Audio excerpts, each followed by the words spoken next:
저는 청와대 특감반에서 3개 정부 연속으로 근무하면서 친여, 친야를 가리지 않고 비리가 포착되면 집중적으로 첩보를 생산하는 자세를 견지하여 왔습니다. 눈치를 보며 일을 할 것이면 검찰 수사관을 진작에 그만두었을 것이며 이 길을 걸어오지 않았을 것입니다.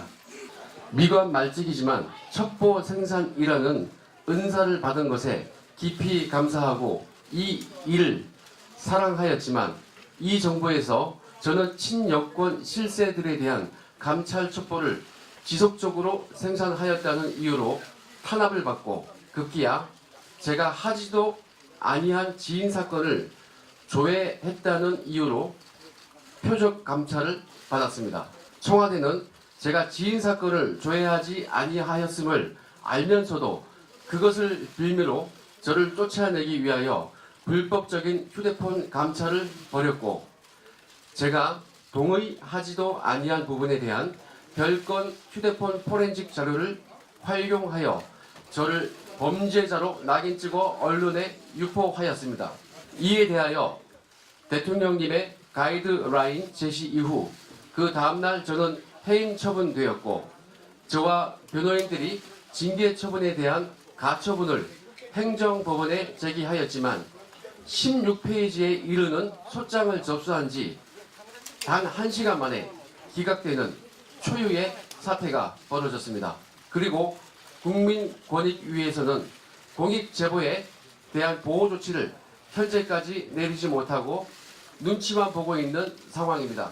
제가 최초로 공익제보했던 우윤근 대사 사건의 경우에도 이와 비슷했습니다. 저의 감찰 보고서를 박형철 비서관으로부터 전해들은 조국 수석은 비서관에게 확실하냐고 물었고 확실하다는 비서관의 대답에 조 수석이 임종석 비서실장에게 보고하자 임 실장이 사실로 확인되었으니 대책을 강구해야겠다라고 말했습니다.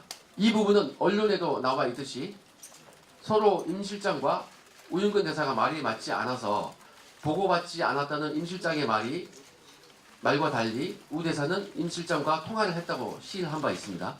그럼에도 불구하고 조치는커녕 비서관은 특감반장을 통하여 저에게 보안을 잘 지키라고 하였고 그로부터 한 달도 되지 않아 우윤근이 러시아 대사로 임명되었습니다. 수석과 비서실장, 대통령께서 이를 모두 알고도 임명을 강행하였다면 정말로 큰 문제이고 대통령께서 모르셨다면 수석과 실장은 대통령에게 보고도 하지 않고 눈과 귀를 가린 것입니다.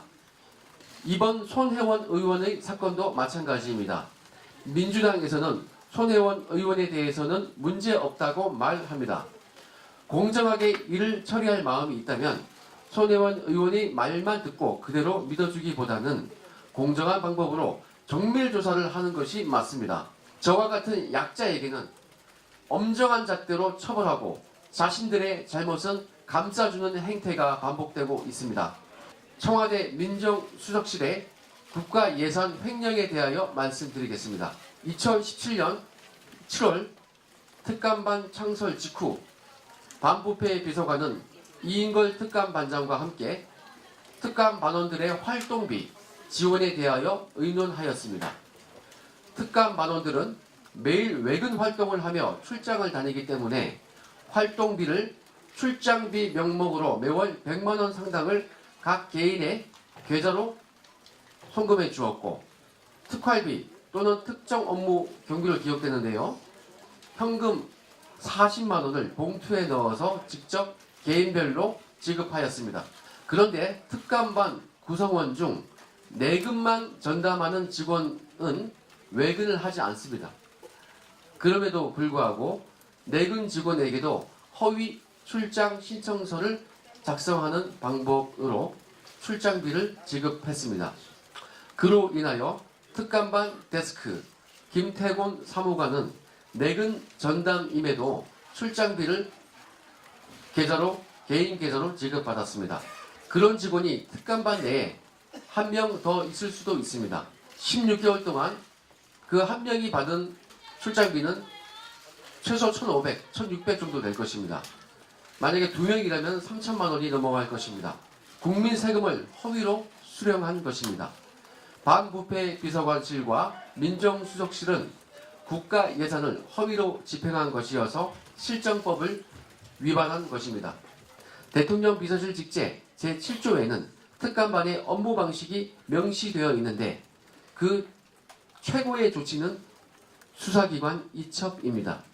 즉 청와대는 저의 민간인 관련 보고를 받고 사정기관에 이첩한 것인데 한마디로 이는 민간인을 조사하라고 하명을 하는 최고의 조치인 것입니다. 민간인 첩보가 그들의 말대로 불순물이라면 폐기해야지 왜 조사하라고 이첩을 시킵니까?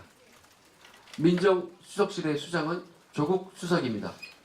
타 기관으로 이첩하는 것은 반부패 비서관이 독단적으로 자의적으로 결정하지 못합니다. 수장인 민정수석에게 보고하여 승인을 받아야 이첩할 수 있습니다. 이상의 사실로 볼 때 조국 수석은 민간인 첩보를 모두 보고받고 이첩하도록 승인 결재해준 것입니다. 청와대는 민간인 보고서를 이첩했다고까지 시인했으니 민간인 사찰을 시인한 것입니다. 박형철 비서관은 특감반 출범 초기 조국 수석을 위하여 충성해야 한다는 말을 자주 하였습니다. 박형철 비서관은 반부패 비서관실 최초 회식 자리에서 이렇게 얘기했습니다. 우리 공식 건배사는 조국을 위하여, 그러면 민정아 사랑해. 직원들에게 이런 내용을 공지했습니다. 이에 따라 상관들이 조국을 위하여 라고 선창하면 저희 쫄병들은 민정아 사랑해 하면서 폭탄주를 마셨습니다. 박형철 비서관은 조국 수석에 대한 충성을 강조하며 심지어 임종석 비서실장에 대한 비리 정보도 가져오라고 하였습니다. 업무 감찰 범위는 맞습니다. 국민을 위하여 충성한 것이 아니라 직속 상관에게 충성한 것입니다.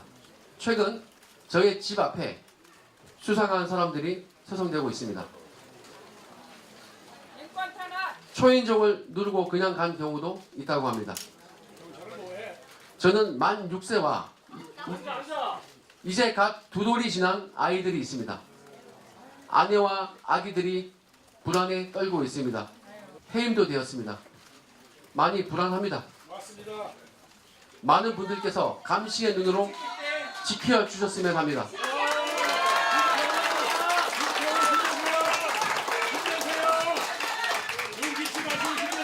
저는 차후 어떠한 압력에도 굴복하지 않겠습니다.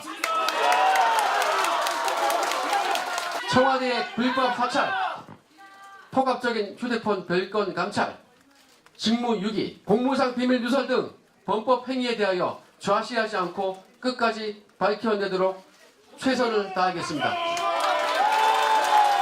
추가로 제가 폭로할 내용은 시기를 보아 다시 말씀을 드리겠습니다. 오늘 기자회견은 여기까지입니다. 감사합니다.